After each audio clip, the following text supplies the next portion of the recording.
Este es el espacio en donde se comparte la pasión por la investigación clínica. Esto es APEIC, el podcast.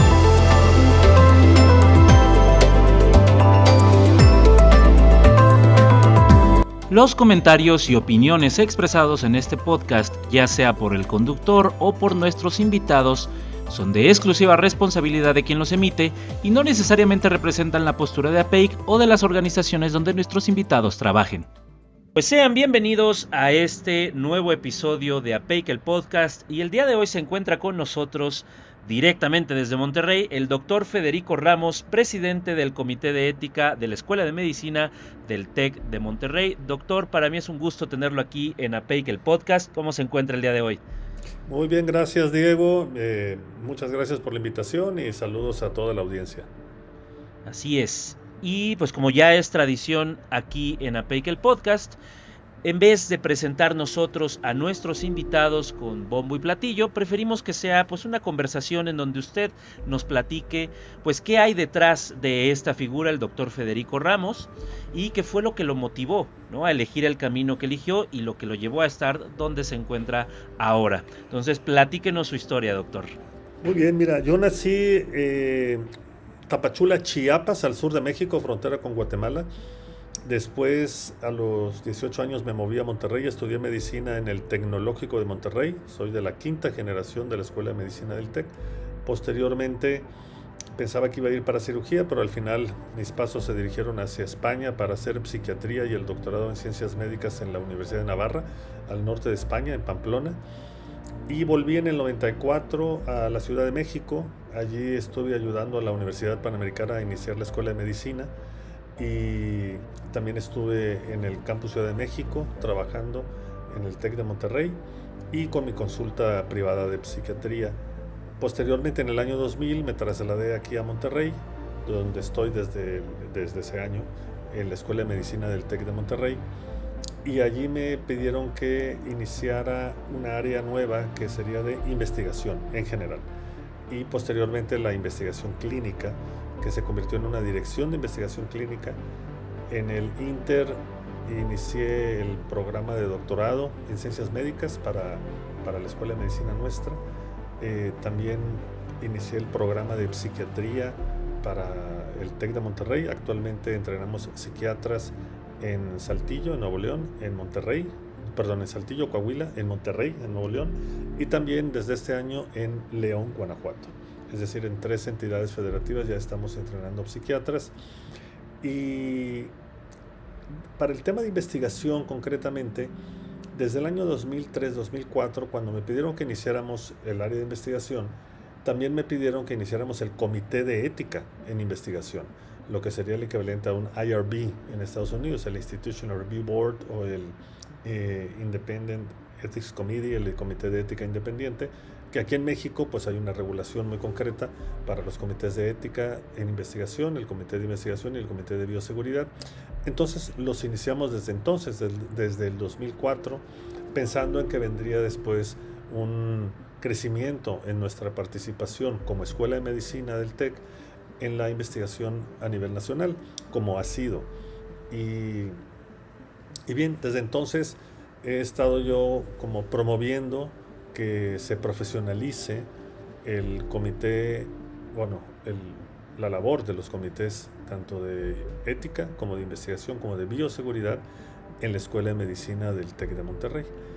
En esto, la verdad, siendo justos, tendría que mencionar yo al doctor Sergio Guerrero, que fue una persona que promovió mucho la profesionalización tanto de la investigación clínica como de los comités de ética de investigación en nuestro país desde, ¿qué será?, desde el año 2000 o antes. Él trabajó mucho tiempo en México promoviendo la investigación clínica, y entonces me tocó conocerlo en la Ciudad de México y él me fue empujando, la verdad es que durante bastante tiempo, y bueno, después ya agarramos carrera por nuestra propia cuenta y aquí estamos como presidente ahora de la Comisión de Ética de Investigación o Comité de Ética de Investigación de la Escuela de Medicina del TEC. Vaya, pues como podrán escuchar ustedes, hay un legado aquí impresionante. Básicamente estuvo aquí fundando por aquí por allá. Impresionante, doctor, de verdad. Pero fíjese, hay hay 3 puntos que me llaman mucho la atención. Sí. Y es que hubo 2 cambios, por lo que escuché, significativos en toda esta historia. Y el primero es, usted dice que nació en Tapachula, Chiapas, ¿no? Sí. ¿Qué fue lo que lo motivó a básicamente cruzar el país entero para ir a estudiar medicina a Monterrey? Porque pues, a lo mejor pudo haber ido a la Ciudad de México, ¿no? Que está un poquito más cerca de Chiapas. Entonces, Sí. ¿qué fue lo que lo motivó a hacer ese cambio tan drástico en su vida, ¿no? Que fue dejar pues todo donde usted nació e irse a perseguir como que esta historia. Sí, mira, son 2 vertientes en la pregunta. Una es el norte. Mi padre es de Parras, Coahuila, y desde muy pequeños veníamos a visitar a mi familia paterna a Parras y pasando por Monterrey. Entonces, para nosotros Monterrey era una ciudad muy, digamos, habitual, ¿no? En nuestras vacaciones, y Parras, Coahuila también. Nos pasábamos unos días en Monterrey, luego íbamos a Parras y después íbamos a Estados Unidos a comprar ropa y nos regresábamos hasta Chiapas. Eso era casi todos los años, o si no, cada 2 años. Mi hermano mayor, yo soy el segundo, se vino a estudiar desde la preparatoria.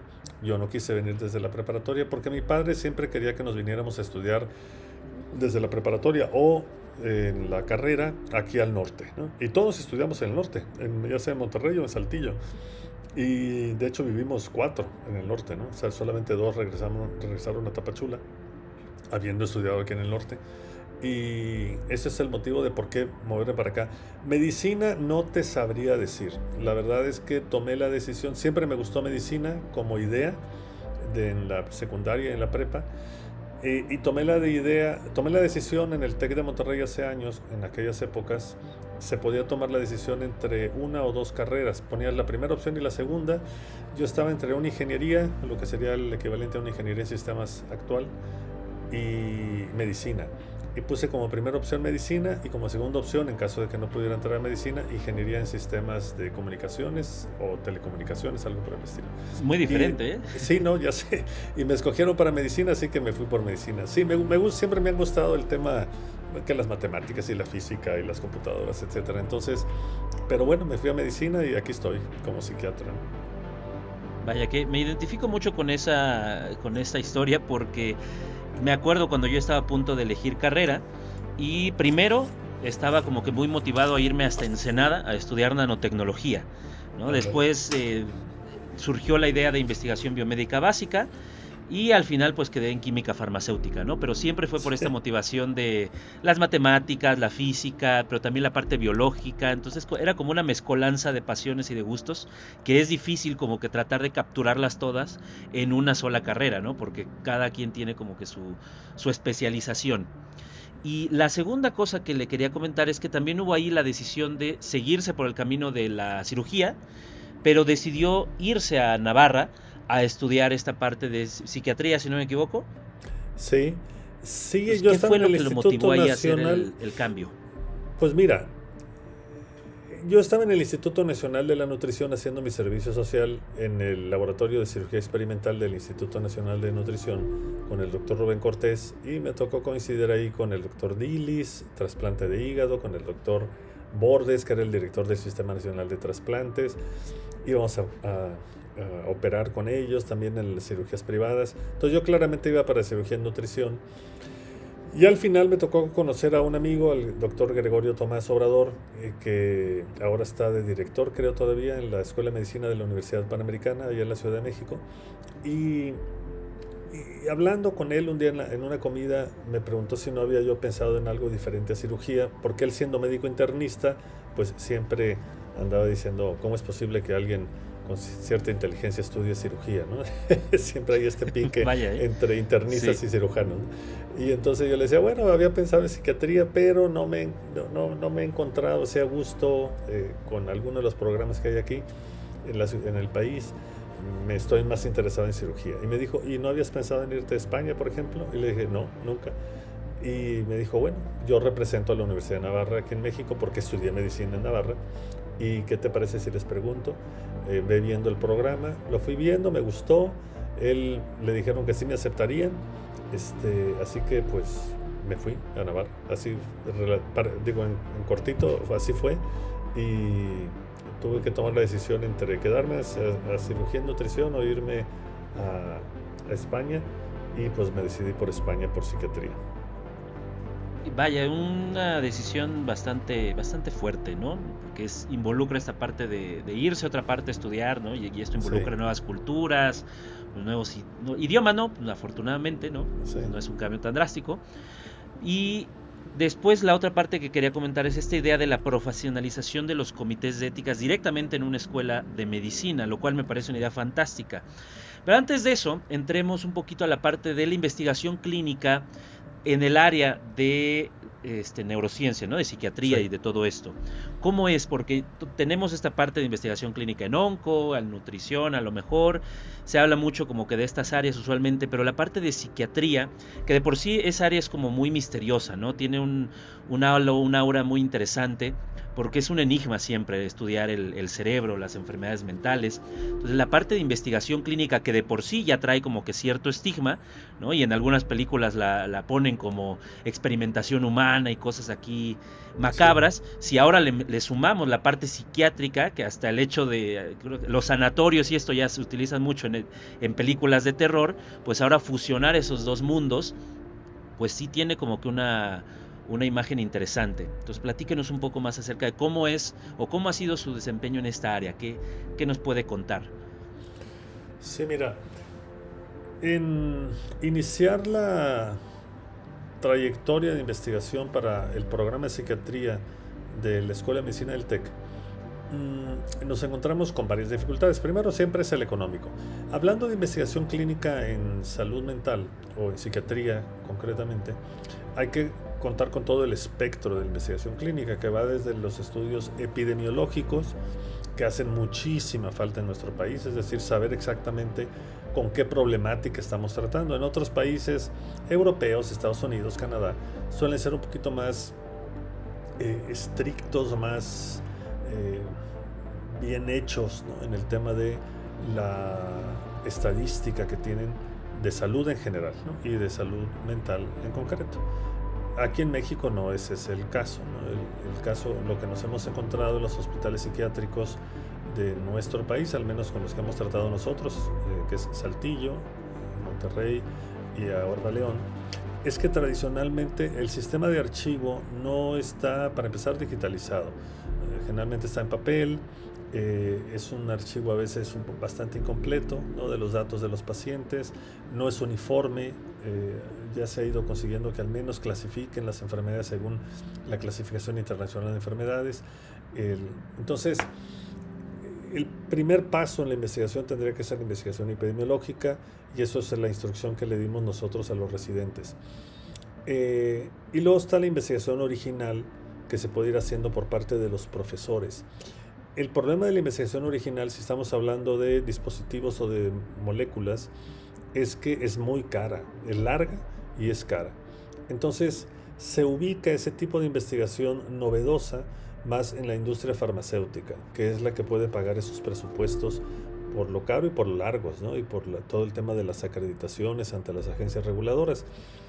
Entonces tenemos esos dos grandes, al menos aquí en la Escuela de Medicina del TEC, y en México yo creo pasa lo mismo en el Instituto Nacional de Psiquiatría, etcétera, que se tienen estas dos áreas, ¿no? Lo que es la investigación original, la que llevan a cabo los médicos psiquiatras, los residentes. Hay una parte que es muy epidemiológica, que de hecho el Instituto Nacional de Psiquiatría, por ejemplo, ha sido muy ejemplar y ha ido liderando ese esfuerzo junto con el INEGI para ir tratando de tener una idea más clara de cómo está la salud mental, no solamente las adicciones, sino la salud mental en general en nuestro país, ¿no? Por entidades federativas concretas. Y lo han ido haciendo muy bien, han ido desarrollando una metodología para eso. Y eso te permite después intentar ver cuáles abordajes, tanto diagnósticos como terapéuticos, se pueden utilizar para las diferentes patologías. Y eso también ha ido liderando el Instituto Nacional de Psiquiatría y luego las escuelas de medicina. Aquí en Monterrey, tanto la Universidad Autónoma de Nuevo León como el TEC de Monterrey y ahora la UDEM, la Universidad de Monterrey, con el Instituto Mexicano del Seguro Social, pues van haciendo investigación poco a poco en la parte epidemiológica y en la parte terapéutica, sobre todo de abordajes psicoterapéuticos.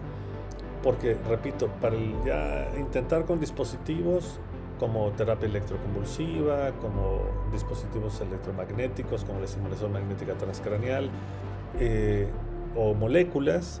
Pues realmente contamos ahí con el apoyo de la industria farmacéutica, que es la que puede hacer estos estudios multicéntricos, y bueno, y empieza a haber cosas realmente novedosas, ¿no? Entonces ya ahorita hablaremos de eso.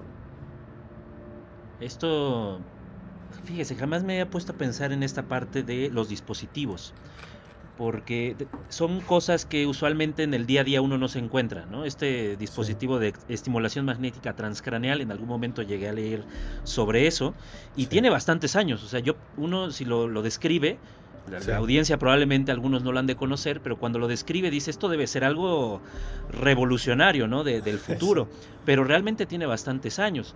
Entonces sí, sí, llevar una investigación clínica con eso debe ser algo fabuloso y sí, difícil, porque no creo que haya tantos pacientes que puedan aplicarse, ¿no? claro. Realmente esto aprobado por la FDA y por la europea es 2008. Desde el 2008 lo tenemos, estamos hablando de 15 años que ya estaba funcionando. Y aquí en Monterrey y en la Ciudad de México, Guadalajara, pues ya empieza a haber bastantes aparatos, en Estados Unidos muchos. Eso es una terapia cara, es nueva, es cara porque los aparatos fíjate que no es tan complicado porque para fines prácticos es una bobina, pero luego le tienes que poner todo lo que es la computadora que tiene que estar conectada y todo el aparato de marketing que tienen que hacer las empresas. Pero hablando alguna vez con un ingeniero biomédico, me decía, realmente no tiene chiste. O sea, yo te puedo hacer uno de esos aparatos así y con la graduación que tiene que tener, no sé, por 25,000 pesos. O sea, realmente, Ahorita mismo, dame aquí un claro. pedacito de metal Entonces, y te la pero armo. claro, pero sería una especie de máquina de ese estilo Frankenstein, ¿no? O sea, Sí, claro. pero si la quieres hacer bonita, como una silla de dentista y con diseño, y luego venderla en todo el mundo, pues ya se te sube prácticamente a 1,000,000 de pesos, ¿no? Pero fíjate la diferencia entre 25 o 50,000 pesos a 1,000,000 de pesos. Sí, por Entonces, supuesto. y el problema y es que gastan mucha energía eléctrica. Entonces, entre el costo que tienen, el mantenimiento, la luz, la electricidad que gastan y lo que tiene que ganar el técnico más el médico especialista, ya sea el neurólogo, psiquiatra, el que sea, la sesión te puede salir como en 1,500 a 2,000 pesos por lo menos cada sesión. Y son 5 sesiones a la semana, o sea, una diaria, en días hábiles, y por lo menos son 20 sesiones. Entonces sí es caro comparado con lo que te cuesta un antidepresivo, que un antidepresivo si compras genéricos te puede costar entre 300 y 400 o 500 pesos el mes de un tratamiento antidepresivo. Entonces está ubicada ese tipo de terapias, la estimulación magnética transcraneal y otras terapias eléctricas de electricidad directa que no son tan caras pero siguen siendo caras, pues lógicamente son para pacientes que son resistentes al tratamiento, porque el tratamiento antidepresivo con moléculas, con antidepresivos, vaya, con fármacos antidepresivos, sigue siendo la elección por lo económico que puede ser, ¿no? Sí, además la desventaja, por supuesto, algunos efectos adversos, ¿no? Que pueden tener. Sí, y el tiempo, ¿no? Sí, Que se claro. tardan en empezar a actuar, se tardan más o menos 3 4 semanitas en que se note el efecto antidepresivo. Sí. Sí, es un periodo bastante difícil también para la persona. Sí, Y oiga, esta parte de la investigación epidemiológica en salud mental mencionó. Yo creo sí, que es un tema bastante relevante y más que nunca ahorita, después de la pandemia, lo que nos va a dejar los estragos, ¿no? Los estragos que va a dejar sí, esos 2 años de encierro, pues van a ser cruciales, ¿no? De atenderlos o buscar una manera de poder identificarlos. Si sí. quiere identificarlos, ¿no? Porque pues ya atenderlos, bueno, se puede planear algo, ¿no? Pero hay muchas personas que ni siquiera saben o que tienen que atender esos temas, ¿no? Sí, fíjate que sí, está, como bien dices, lo provocado por la pandemia, es decir, este encierro para jóvenes y no tan jóvenes, la ansiedad, la angustia que generó en familias, en adultos, en los jóvenes también. En los jóvenes hubo un grupo de jóvenes que se sintieron muy a gusto, jóvenes en el encierro, porque por un lado te quita ves que para muchos jóvenes la exposición social, Sí. el bullying, etcétera, era complicado. Entonces el hecho de poder quedarte en casa, desde la casa, si querías no te conectabas a la televisión, estabas en pijama, estaban muy a gusto muchos jóvenes, ¿no? Porque es una época en la que están así definiéndose. Pero también la falta de socialización que hubo sí fue Eso sobre tremenda, todo. ¿eh? Sí, sí fue Sí. muy, muy tremendo porque son habilidades básicas para la autoestima en los jóvenes. Entonces, a los que los agarró justo la década de entre 10 y 20 añitos, sí les pegó más o menos fuerte a algunos. Y fue muy alta la tasa de depresión, la tasa de ansiedad, la tasa de suicidios que empezó a haber entre jóvenes justo en esos años de pandemia. Y luego hay que ir viendo lo que viene después. Pero lo que sucedió en la pandemia fue algo curioso porque puso sobre la mesa el tema de la salud mental. Era algo que ahí estaba, siempre había estado, pero la gente lo callaba, ¿no? Se está muy estigmatizado el tema de la salud mental a Sí, nivel por mundial. Hay supuesto. una lucha, lo que le llamamos la lucha contra el estigma en salud mental, o la pelea o la guerra contra el estigma. Y lo que pasó en la pandemia es que estábamos todos en las casas y la problemática que había ya no la podías como desahogar en la escuela, en el trabajo, en la calle, con los amigos. Todo se quedaba aquí en la casa y ahí se tenía que resolver o ahí se tenía que manifestar. Y entonces se empezó a manifestar mucha problemática, tanto de las casas, de las familias, de las dinámicas familiares. Y como no podías hacer nada más que gritar pidiendo auxilio por internet o por teléfono, pues la gente lo empezó a hacer. Y lo empezó a hacer hacia las familias, lo empezó a hacer hacia el gobierno, lo empezó a hacer hacia los médicos. Y entonces el tema de la salud mental se puso sobre la mesa. No solamente por lo que se estaba viviendo, por el caos que estábamos viviendo por la pandemia, tanto en los hospitales como en las casas, toda esta ansiedad, toda esta angustia, sino que de alguna manera se transparentó en la sociedad o se nos hizo evidente a todos los problemas que teníamos. Y a todos nos pasó, yo creo en mayor o menor medida, temas familiares que fueron surgiendo y que tuvimos que atender, ¿no? Entonces, y pasó la pandemia, ya no hay miedo del virus, del coronavirus, etcétera, pero lo que quedó es mucha sensibilidad, que lo notamos los psiquiatras, por ejemplo, en nuestros consultorios o en los hospitales psiquiátricos. Se está buscando mucho la ayuda de psicólogos y de psiquiatras, mucho. O sea, cosa que no se hacía antes. O sea, sí vimos, yo creo que se duplicó, triplicó la asistencia a los consultorios de psicólogos y de psiquiatras si comparas antes y después de la pandemia. Sí, muy impresionante. Sí, y es que yo creo que es diferente decir como, pues ahora sí que nada más échale ganas, ¿no? Y se te va a quitar lo deprimido, pero cuando ya Sí, lo vives tú, en donde ya no puedes, como bien dijo doctor, salir aquí a echar fiesta, ¿no? Que es una de las principales formas que tenemos de sacar pues eso que tiene uno reprimido, ¿no? Las sí. adicciones y demás, pues no es lo mismo a tener que quedarte en casa y decir, oye, pues creo que yo también lo estoy experimentando, ¿no? ¿Por qué me siento enojado? ¿Por qué me siento triste si no hay como tal algo que me esté causando eso, ¿no? Entonces vivirlo y ya darte cuenta que sí es un problema que existe y que no es solamente alguien que quiere quejarse porque no tiene nada que hacer, pues ya es como decir, vaya, entonces sí es real esto, ¿no? Y las redes sociales jugaron un papel pues fundamental, ¿no? Ver de Sí. gente narrando y contando sus experiencias y decir, creo que finalmente podemos hablar de esto sin tener miedo a ser criticados o señalados con el dedo, pues fue muy importante. Y qué bueno, ¿no? Que finalmente se haya puesto sobre la mesa.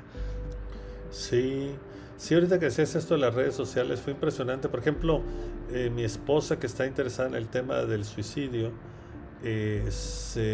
recientemente participó en un programa de, pues como prevención del suicidio, era como un foro.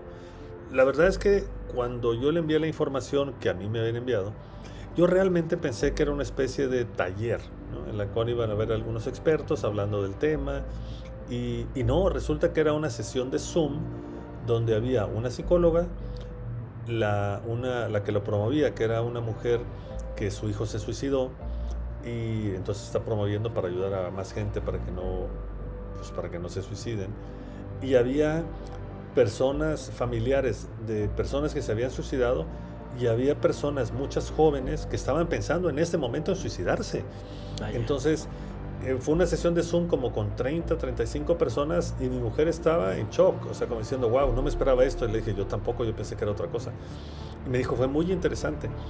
Posteriormente, a esta mujer la entrevistan, le hacen como un TikTok o un Instagram, no sé, algo así, un video, y habla de este taller.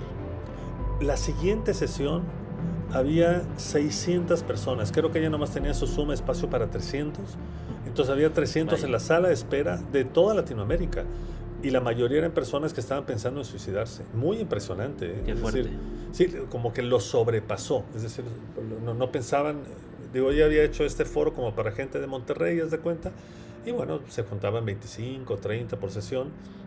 Pasó esto que tú dices de las redes sociales, sale en un TikTok o algo, un video en Instagram, no recuerdo, creo que fue TikTok o Instagram, y se multiplicó, tanto que no supieron qué hacer. Luego ya se arreglaron las cosas, invitaron a más terapeutas, pero fue muy impresionante la necesidad gigantesca que hay de la gente de ser escuchada y de buscar soluciones. Sí. Por supuesto. Y esto supongo que va también a ayudar un poco esto de la investigación epidemiológica, que es un tema Sí. que me gustaría ahondar un poquito más. Sí. Estamos familiarizados, yo también con las personas que han venido aquí a entrevistar, con la investigación clínica patrocinada, ¿no? En centros de Sí. investigación Así o en institutos de salud. Pero todo es así como de viene algún sponsor y prueba esta molécula, ¿no? Sí. Pero la investigación epidemiológica es algo que no hemos tocado. Entonces, denos una perspectiva de cómo es que se hace este tipo de investigación, porque es como ir a buscar en vez de que vengan los Sí. pacientes, ¿no? Hay dos como vertientes básicas, digamos, muy sencillas, que es, una es, estoy en un hospital público, llámale Salubridad, llámale Instituto Mexicano del Seguro Social, llámale ISSSTE, estoy en un hospital público que atiende a personas con problemática de salud mental y me voy a los expedientes. Entonces, eso es una investigación epidemiológica de tipo retrospectivo. Vas para atrás, ¿no? Voy a revisar un poquito los pacientes que vinieron con depresión, qué tratamiento les estamos dando, cómo les está yendo, qué pruebas se les hacen, etcétera. La otra es decir, oye, fíjate que los pacientes que vienen con trastorno bipolar, quiero ver cómo vienen y cómo les va si les damos litio, si les damos carbamazepina, si les damos lamotrigina, etcétera. Y primero, ¿qué criterios se siguen? Y luego, ¿cómo les va con esos diferentes tipos de tratamientos a las personas diagnosticadas con trastorno bipolar? Eso ya, entonces, al que recibo, de manera totalmente, digamos, estándar, se le da el tratamiento, pero yo les doy un seguimiento, a ver cómo les va con diferentes tratamientos o con diferentes abordajes terapéuticos, que es la otra, ¿no? Terapéuticos me refiero psicoterapéuticos. Y ya, y les da seguimiento. Eso es una investigación prospectiva, ¿no? La epidemiológica casi siempre es retrospectiva o transversal, ¿no? Es decir, es para atrás, para el pasado, o lo que está pasando en este momento. Por ejemplo, la encuesta nacional de adicciones, que la lideré el Instituto Nacional de Psiquiatría, ahora es encuesta nacional de adicciones y psicopatología, sobre todo depresión, ideación suicida, etc. Esa se hace de manera transversal, es decir, se va a todo el país, ¡pum!, se pregunta con gente del INEGI y luego se administran los datos. Eso generalmente se hace, te digo, la que es retrospectiva para atrás es en hospitales, y eso es un buen lugar porque son espacios de concentración a donde llega la gente con enfermedades, ¿eh? Ya enferma. Pero ahí se escapa lo que está pasando en las casas, lo que está pasando en la calle, ¿no? Entonces, Claro. lo que está pasando en las casas lo agarra el INEGI más o menos, ¿no? Más o menos, porque no son expertos en ese tema, pero hacen buenas encuestas y hay una buena visión de lo que puede estar pasando en el tema de adicciones y en el tema de salud mental en general, gracias a este esfuerzo del INEGI, con la Encuesta Nacional de Adicciones y Psicopatología a nivel nacional. Pero luego está, por ejemplo, una cosa que nosotros hicimos aquí en Monterrey, dijimos, vamos a ver la salud mental en los migrantes. ¿Ves que pasa muchísima migración por nuestro país? Claro. Ahora, ahí en Tapachula no te quiero contar, parecía África con tanto haitiano. Realmente nadie investiga. Me acuerdo haber visto una oficina de la UNESCO y de la ONU, que lo que hacen es invitarlos a que pasen por ahí, y los entrevistan, les ponen vacunas, pero no sabes que, por ejemplo, más o menos, no sé si un 50% vienen ya con VIH positivo. Vienen muy enfermos estas personas migrantes, me refiero a la gente que viene de Haití, que vienen de esta crisis que tuvieron en Haití, pero pasan todos los centroamericanos que vienen con una problemática de salud en general, pero de salud mental brutal, ¿eh? O sea, nosotros hicimos aquí varios años, varias tesis de nuestros residentes fueron de salud mental en migrantes, muy impresionante también la problemática en salud mental de esta población migrante, porque viene de situaciones muy críticas y le añades la situación crítica de la migración por sí misma. Claro. Entonces, que es todo un, no sé, una trayectoria bien tremenda, ¿no? Para muchos de ellos, muchos pierden la vida en el camino. Y luego está lo que es el trabajo de campo. El trabajo de campo es cuando salen alumnos de medicina o alumnos de psiquiatría a comunidad, es decir, a las casas, y van preguntando casa por casa, con algunas encuestas, con algunos instrumentos, qué problemática pueden tener. Eso ya es una investigación un poquito más detallada, porque haz de cuenta que tú estás en tu casa, te tocan la puerta, te piden permiso de hablar contigo, se identifican los estudiantes o los alumnos de psiquiatría, los médicos y las médicas, y te dicen, mire, le queremos hacer unas preguntas, ¿está usted de acuerdo? Y dices, sí, ok. Y te empiezan a preguntar de acuerdo con unas encuestas ya prefabricadas sobre problemática de salud mental que hay en tu casa, en la familia, ¿no? Desde adicciones hasta problemas de salud mental en general, diagnósticos, etcétera. Y esa es una información muy sólida, pero muy difícil de adquirir porque se necesita mucho recurso humano y mucho tiempo, ¿no? Y luego ya administrar los datos.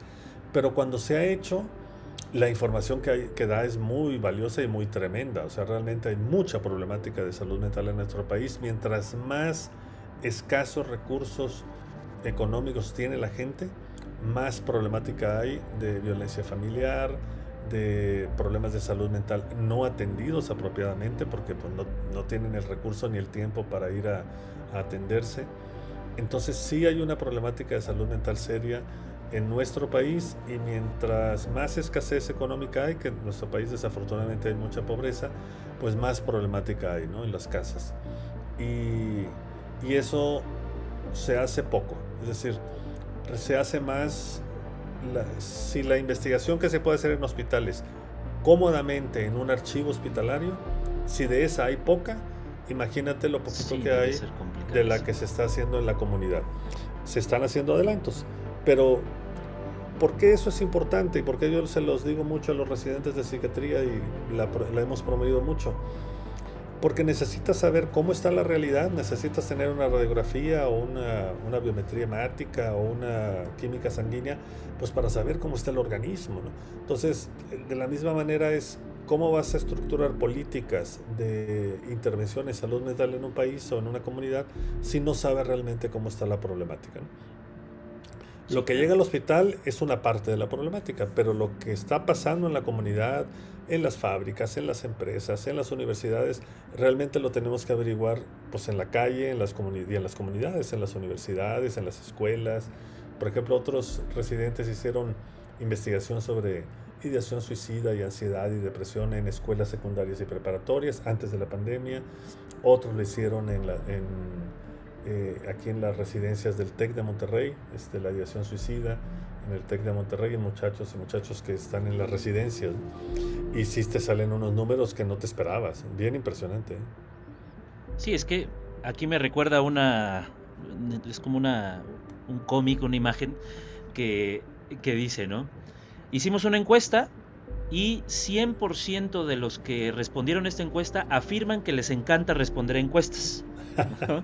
Entonces, si decimos, sí estamos recibiendo altos números de pacientes que vienen a servicios de psiquiatría, de psicoterapia, pero pues esos números no dicen mucho si no los ves como a nivel nacional, ¿no? Con el total de la población. A lo mejor si vienen 500, no sé, pongamos un número, 1500 a la semana, si lo comparas con el número de personas en el estado, pues a lo mejor no es tan representativo, ¿no? Pero ¿cuántos no están viniendo? Sí, esa es la problemática. Sí, es que los médicos estamos muy acostumbrados. El modelo médico tradicional, pues así es, ¿verdad? Sí, Pero, sentarse y esperar a que llegue, ¿no? Es eso, te sientas en tu consultorio y pues a que venga el paciente a consultar. Entonces, pero no sabes cuántos están ahí en la casa y que no llegaron, se infartaron y se murieron antes de llegar, o en fin. O que no sabes que están a punto de sufrir. Claro, ¿cuántos no llegan al cardiólogo, no? Dices, pues sí, ya cuando llegaste al cardiólogo, pues ya la libraste, pero igual no llegas porque no se te ocurrió, no sé. Entonces sí, todos estos estudios comunitarios hacen mucha falta, sí.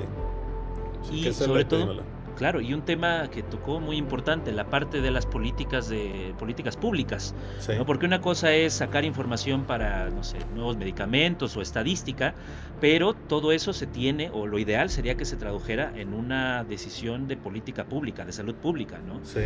Pero si a veces esto no llega a los médicos, pues ahora más difícil que llegue a los tomadores de decisiones, ¿no? Sí.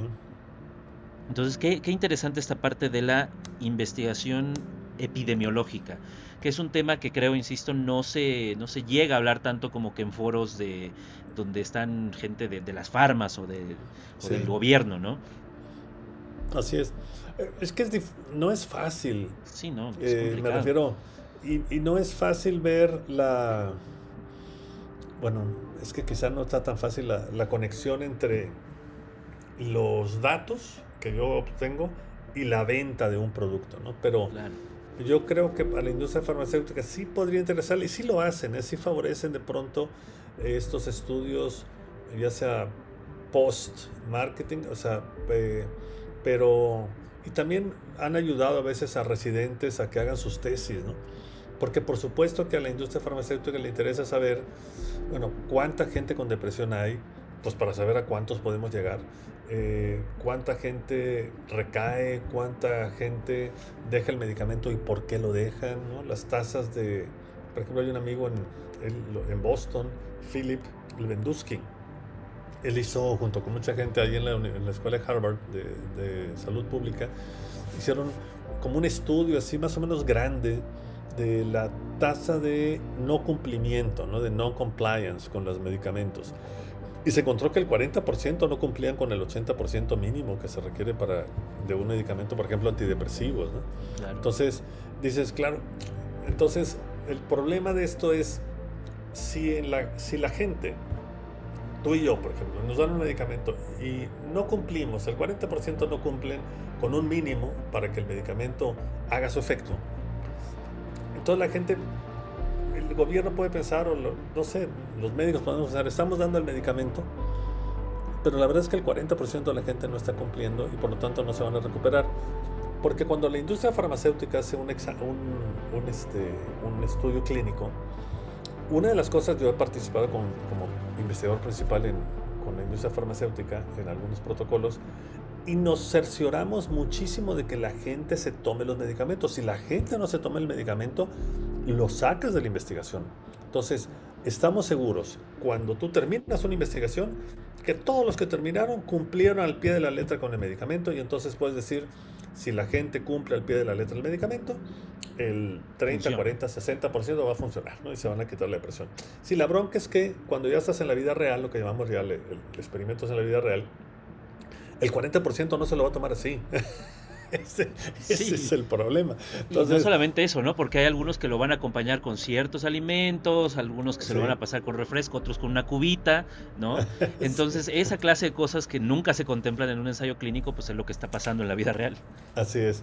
Y eso es lo que a veces hace que no coincida lo que dijo el ensayo clínico con lo que está pasando en la vida real. Pero sí, entonces te digo, sí, estos estudios en comunidad o epidemiológicos en general, sí son bien necesarios, son básicos para la toma de decisiones. Igual para la industria farmacéutica, porque la industria farmacéutica también lo que hace es, cuando están planeando en qué le vamos a invertir en investigación, una de las cosas que hacen es precisamente revisar la estadística epidemiológica que hay en diferentes países para preguntarse a qué segmento de mercado nos vamos a intentar dedicar en investigación. Es decir, para qué padecimientos vamos a buscar soluciones moleculares y nos vamos por ahí, ¿no? Llámale diabetes, llámale artritis, llámale problemas inmunológicos, cáncer, lo que tú quieras. Y ahí entra precisamente esta parte de lo que le llaman el awareness, ¿no? De que la gente Sí, sepa que esto existe. Y sí, eso podría ser un argumento fuertísimo como para que sea la misma industria farma quien patrocine esta clase de investigación, ¿no? Es decir, sí, probablemente ahí afuera hay muchas oportunidades para investigar y pues, si hay mucha gente, pues eso a final de cuentas pues va a ser redituable para la industria, ¿no? Entonces el chiste es encontrar estas nuevas oportunidades. Y creo que esto sienta muy bien las bases para empezar a hablar acerca del el tercer punto, que es la profesionalización de estos temas directamente en las escuelas de medicina. Porque sí, nada más el hecho de la encuesta, o sea, pongámonos en ese momento en donde llega alguien, toca la puerta y pregunta si pueden hacer estas encuestas. Hay sí, mucho involucrado en ese simple momento. El sí, cómo te vas a presentar, el cómo le vas a hablar, si le sonríes o no, qué le vas a decir, qué le vas a preguntar y plantear las preguntas, ¿no? Porque no creo que sea así nada más de, oiga, en su familia hay problemas con el alcoholismo, porque esa pregunta puede desencadenar una respuesta en la persona de, no, ¿sabes qué? Mejor aquí no te vengas a andar preguntando esas cosas, ¿no? Porque no así sabemos es. qué está pasando esa persona y qué tan difícil puede ser responder esa pregunta. Entonces ahí entra en juego muchísimo conocimiento de habilidades blandas, de comunicación, de cómo plantear las preguntas, tratar de que sean las mínimas posibles, porque pues no creo que sea sencillo responder una de esas encuestas, pero que puedan sacar la mayor información posible. Entonces Sí. ahondemos un poco más acerca de cómo has estado tú promoviendo esta profesionalización en las escuelas. Sí, mira, aquí en la Escuela de Medicina del TEC y en otras escuelas de medicina hay lo que se llaman las clases de salud pública. Y en las clases de salud pública, además de darles una panorámica de cómo está la salud pública a nivel nacional y a nivel local, una de las cosas que se les enseña precisamente a los alumnos y a las alumnas es a entrevistar y se les hace participar en estudios comunitarios. Eso pasa sobre todo en pregrado, es decir, cuando están haciendo la escuela de medicina o escuela de nutrición o psicología. Entonces se les enseñan lo que tú llamas estas habilidades blandas, es decir, esta capacidad, estas técnicas de entrevista. Primero las practicas entre ellos, con los profesores y las profesoras, y luego ya salimos a la calle. Lógicamente al principio, las primeras entrevistas lidereamos los profesores y después ya los alumnos empiezan a tomar ellos como el protagonismo en la toma de entrevistas en los hogares, en las casas, ¿no? Y la mayoría de los hogares la gente es muy sencilla y te abren y platican. De hecho, lo que suele pasar en México es que la gente quiere platicar mucho, casi tenemos que ir cortando un poquito, ¿no? Sí, porque la gente, pues nos gusta charlar, somos gente sociable, ¿no? Los latinoamericanos. Y entonces en general pasa eso. En el caso de psiquiatría, ya los que están entrenándose en psiquiatría en posgrados, ya cambia un poquito la cosa. ¿Por qué? Por ejemplo, salud mental en migrantes. Vamos a las casas de los migrantes, que no son los refugios o no sé cómo le llaman, los del Instituto Nacional de Migración. Sí, las casas de migrantes son llevadas por ciudadanos, muchas veces son asociaciones religiosas que reciben a los migrantes o transmigrantes, le llamamos a esta gente que viene de Centroamérica hacia el norte, hacia el país del norte, hacia Estados Unidos, y vienen caminando, vienen en tren, vienen en autobús, vienen muy cansados, hombres, mujeres, niños, o sea, niñas. Y entonces en las casas del migrante llegan, tienen una cama, se pueden quedar hasta una semana, hay veces que más. Generalmente la media se quedan unos 3 o 4 días, descansan, se alimentan, hablan a sus casas de Honduras, Nicaragua, Guatemala, lo que sea. A veces les mandan dinero a través de mecanismos seguros que tienen esas casas de migrantes, son cantidades pequeñas de dinero. Y en esos 3 días que aprovechan ellos para reponerse, donde comen bien, duermen, eh, los, ven algún médico, si necesitan ver algún médico, las casas del migrante se los facilitan. Entonces son lugares ideales para poder entrevistarlos. Y ahí lo que hicimos fue desarrollar instrumentos, es decir, entrevistas guiadas para poder detectar lo que nos interesaba, que era qué problemática hay, eso ya hay instrumentos, qué problemática en salud mental hay instrumentos ya diseñados para eso, para hacer diagnósticos rápidos en salud mental así globales.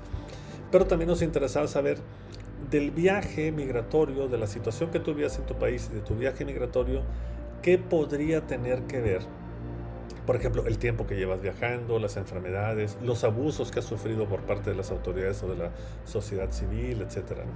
Entonces, todos esos acontecimientos del viaje migratorio nos interesaban mucho para luego poder asociarlos con las exacerbaciones o las problemáticas de salud mental que pudieran tener de reciente inicio estas personas migrantes.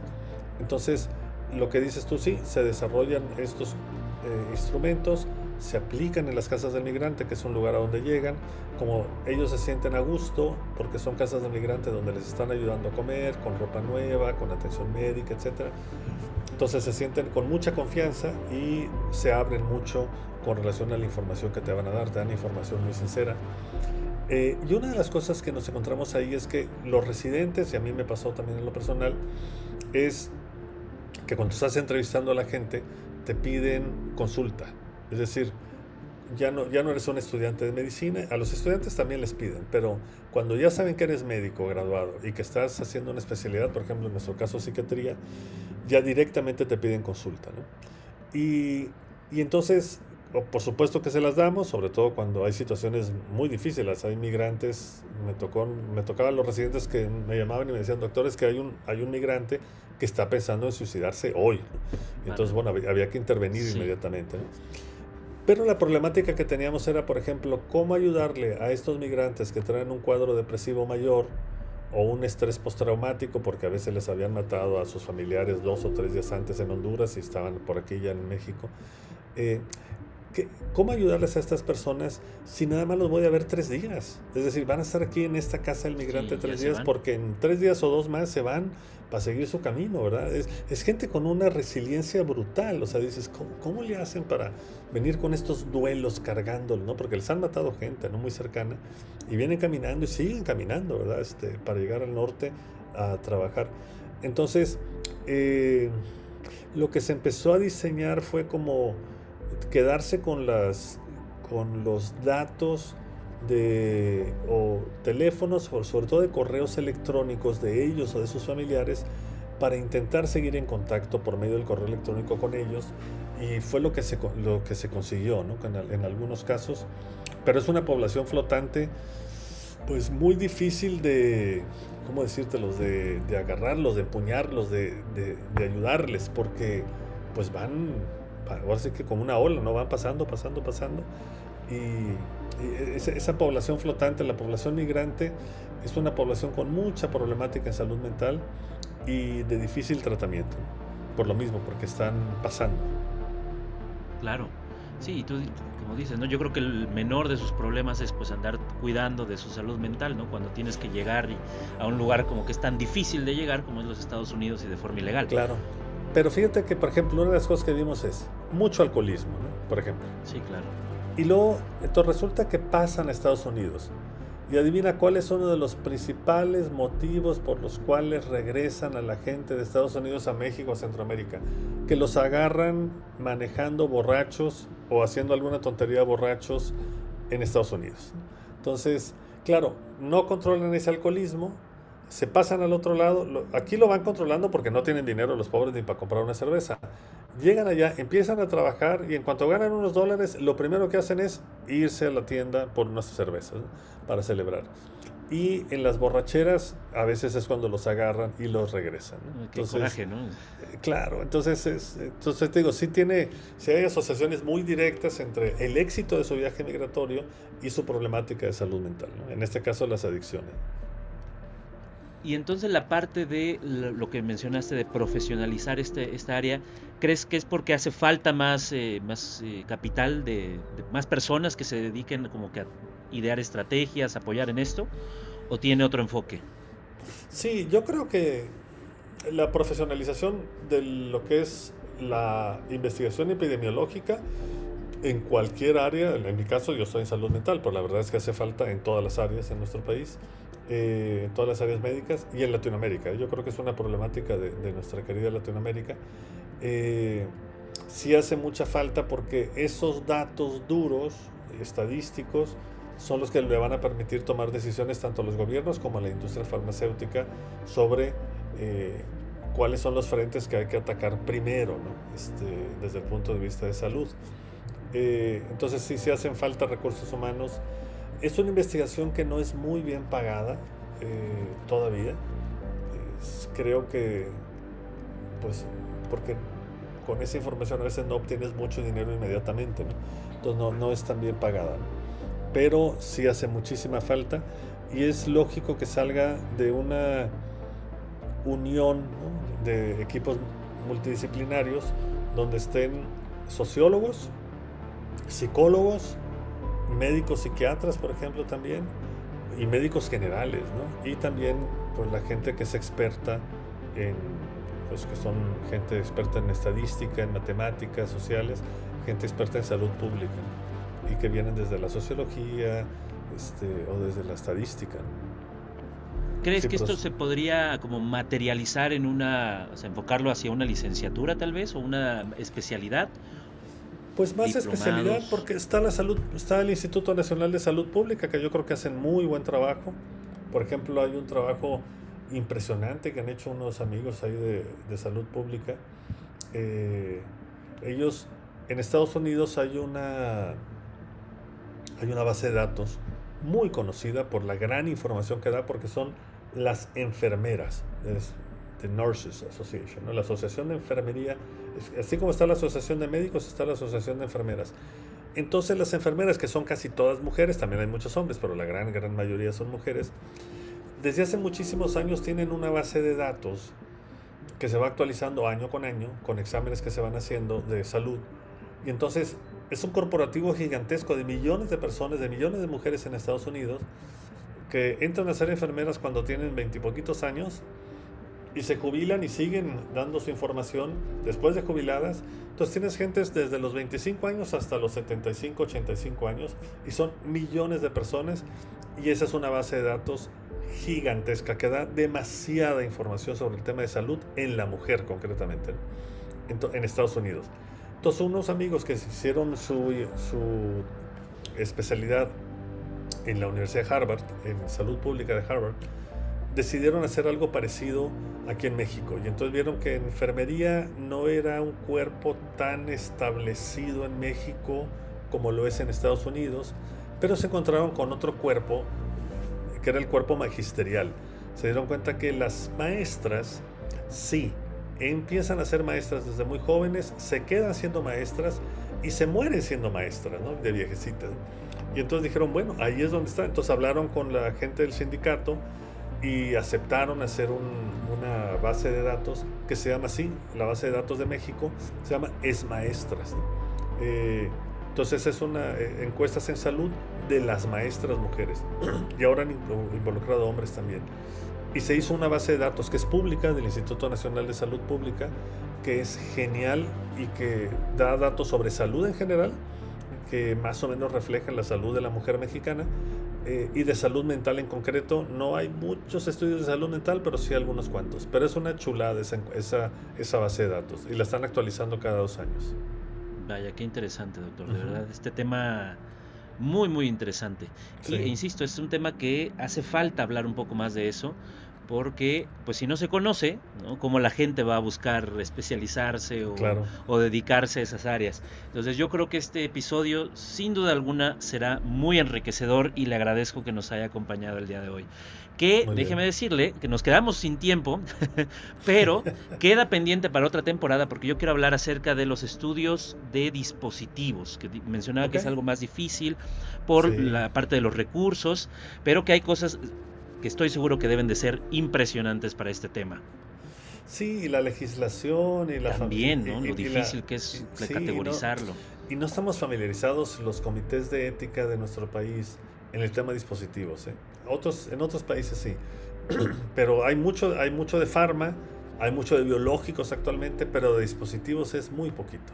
Sí, muy poquito, y más para temas tan especializados como esos, ¿no? Sí, y luego hemos tenido nosotros, fíjate, somos un comité universitario, es decir, muy abierto, en el sentido somos muy versátiles, por así decir, pues porque somos universitarios.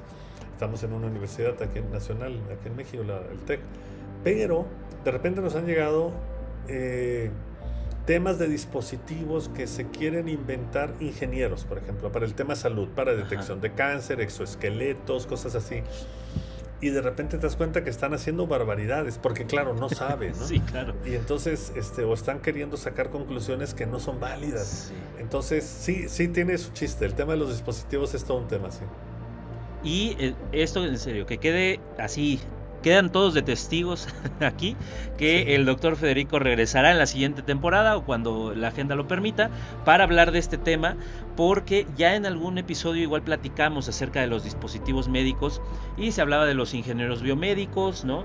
Pero pues es cierto que esta parte de qué es permitido, qué no se permite, cómo sacar conclusiones, pues es un tema que usualmente la parte ingenieril a lo mejor no lo tiene tan desarrollado, ¿no? Sí. Entonces, para otro episodio yo creo que será un tema muy muy interesante que abordar, doctor. Con mucho gusto, y si se puede hacer con varias voces sería interesante, porque hay un comité de todo el TEC a nivel nacional donde están los ingenieros, donde están los de mecatrónica, los de ingeniería biomédica, para este tipo de protocolos de investigación donde se intentan hacer dispositivos para aplicación en humanos. Y es bien interesante, ahí podríamos entrar los miembros de ese comité a dialogar sobre este tema, cuál es la legislación y cuáles son las dificultades con las que se encuentran los investigadores, ¿no? Sí, nos estaría muy interesante, ciertamente. Nada mejor que tener como diferentes perspectivas, ¿no? Y en un mismo espacio, increíble. Sí. Pues doctor Federico, de verdad, muchísimas gracias por acompañarnos en este episodio y pues nos estaremos escuchando próximamente. Claro que sí, Diego, encantado. Y a todos ustedes nos escuchamos en el siguiente episodio.